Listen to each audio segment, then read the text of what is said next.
All right, guys, we a lot of ways to win a game. Certainly, I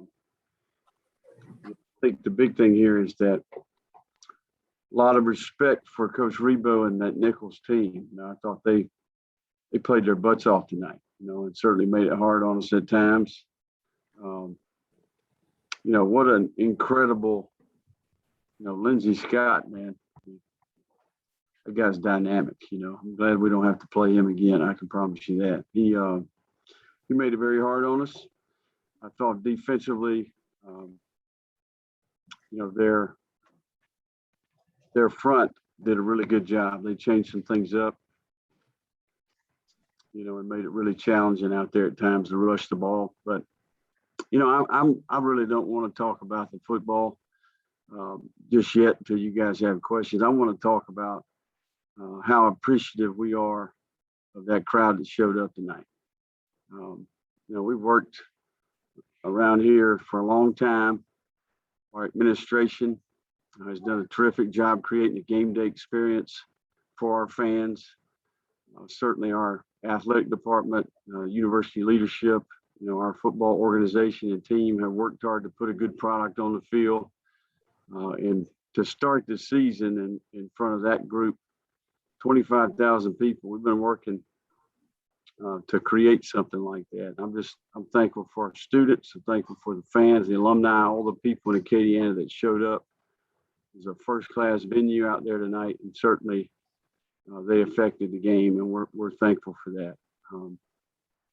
But I think it's a good thing when you go in a locker room after a game and you've won the game, but the players understand the standard and the expectations, and they know that they can do things better. I think that's what we have in our locker room right now. We got a group that's having a hard time celebrating winning the game. That's tough to believe.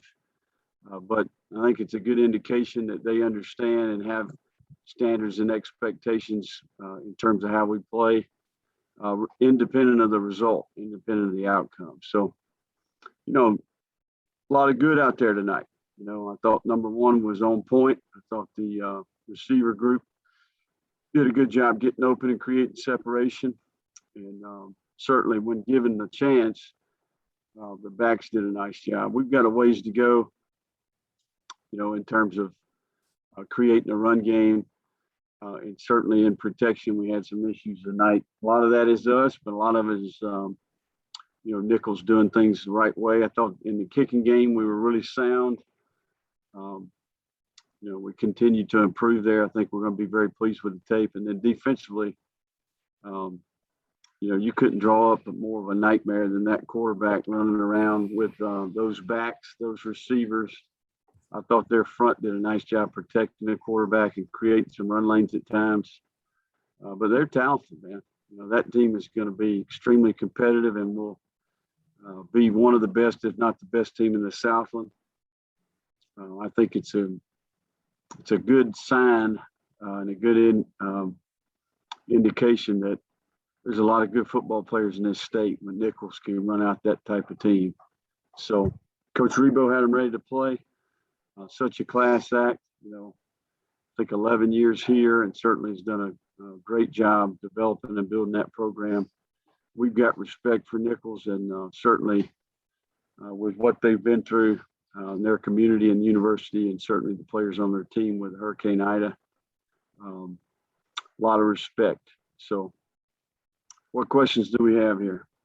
Coach, kind of going back to you talking about that atmosphere and how it creates a sense of pride when you guys go out there and play. What does that do for the morality of this team to be able to know that when you're playing at home, you have a crowd and that you have people that are backing you, especially when you're winning the games too? Well, I think, just start with the Cajun walk, right? Just in terms of, the level of pride. I think it just gives the players a sense of pride, right? That they are working hard, they are representing the community the right way, and that this is a team that the community can be proud of. And certainly, I think that it's what we set out to do. right? I mean, when we started here 4 years ago was to create that type of atmosphere and to have that type of community support. And I'm thankful for it. You know, I know that there's a lot of things that maybe happen out there tonight that, you know, we can do better, play well, and coach better. Um, you know, but I don't want to discount what a special environment that was out there tonight. I'm just, you know, to see our students, you know, when we pulled up, you know, from Cajun Walk to come around the corner there and see that student tailgating just slammed. I'm talking about, you know, that's unprecedented since I've been here. And I just want to tell our community and the students how appreciative we are for them showing up tonight. You know, it was a great night for football, and certainly a good night for the Cajuns when we can find a way to win a game. So we're 1-1, and still very much a work in progress, but I'm excited to get back to work. We've got great people in that locker room, and very pleased, you know, with the way that they responded this week. Hats off to Nicholls, and we're excited to get back to work tomorrow for a quick 5-day turnaround to play against Ohio. You mentioned how well Levi played earlier. Just talk about what were you guys kind of seeing in the coverage, what Nicholls wasn't doing, I guess, in their coverage to be able to get some of those plays over the top.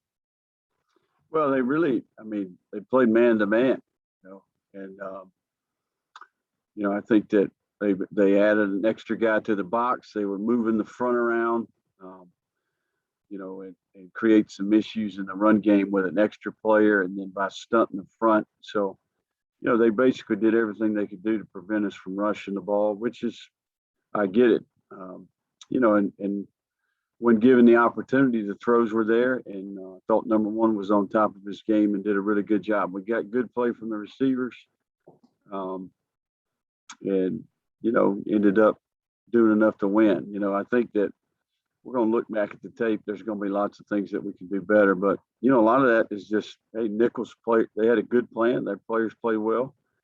And, you know, some of it's going to be technical issues that we can do from a fundamental standpoint or coaching standpoint. So, but no, I think, I don't know what the stats were, but, you know, he threw for 300 yards. You know, I think that's a good day. I don't know. It's been a long time around here since we threw for 300 yards. Coach, on the touchdown to Michael Jefferson, it looked like he was the first read all the way. Could you take us through that play call and kind of just how it unfolded? Yeah, it's a 7-man setup protection off of a naked. It's a pump route. It's really a corner pump route. So he's in a short split, you know, runs a play action corner, then runs out of it up to the top of the numbers. And, you know, we've been hitting that thing all week. We actually had it in the plan against Texas. It was a carryover play from that plan, but incredible play by the quarterback and MJ. I mean, great release at the line, kind of got contacted a little bit, played through the contact, and really ran out of the break. And one dropped it right in the bucket there, and MJ ran right through it.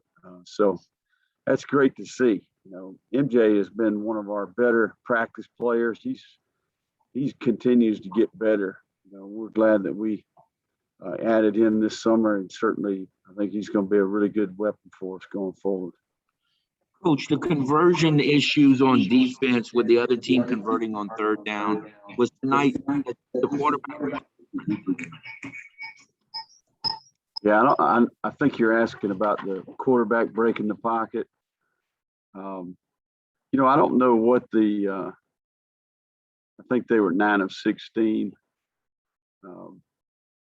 You know, and I would say, man, he did it with his legs, but he also made some really, really nice throws. I mean, that last touchdown, I mean, you talking about throwing it into a phone booth now. We got the guy double covered. We got a guy underneath and on top, and he fits it right in a small window. He threw it on time. He anticipated. His guys got open. You know, I mean, I can't say much more than that until I watched the film. I was very impressed with Lindsey Scott and that group of skill players they have. um, you know, I mean, when you start thinking about covering those guys and defending this guy's legs, man, that could be a long day at the office. So, you know, our defense held them to 24 points. We scored a touchdown in the game, and certainly, you know, when it counted there, got the 4th and 1 stop down on the goal line. I mean, we did a lot of good things today. But Lindsey Scott's hard to defend. I mean, you can say what you want to say about it, but that guy's a good heck of a football player. Is that what you were asking, Kevin? Right. But a little bit more on that. It seemed like the middle of the field was an issue again tonight. Is that just too simplistic of a view of it compared from last week and again this week? Yeah, I mean, I think you know, you got to pick your poison, right? You got an NFL draft pick receiver on the outside. You know, you got a mobile quarterback, and certainly, you know, the other receiver on the other side was a heck of a player. So, you know, I think Dejon Dixon is projected to be like a, you know, middle round pick. You know, the guy caught 14 balls tonight from 198, and that quarterback, you know, did a good job, you know, finding the guys that are open. But, you know, I think in general, there's going to be some things that we can do better when we watch the tape. And a lot of it will be fundamentals. A lot of it will be execution of the call. And then, you know, there's a lot of times we got them dead to right out there. And Lindsey Scott, you know, he's a magician for sure. To that point, Coach, like last week with Card, he was on his feet to kind of extend plays out of the pocket. But when you add the dimension with Scott, where he's not just extending plays, he's creating plays with his feet. What become the necessary adjustments for something like that? Or like you said, is it just a pick your poison thing? Well, we did a better job in the second half, I think, you know, in terms of creating a pass rush and affecting the quarterback. We sacked him more often. You know, we were able to get off the field a little bit better in the second half.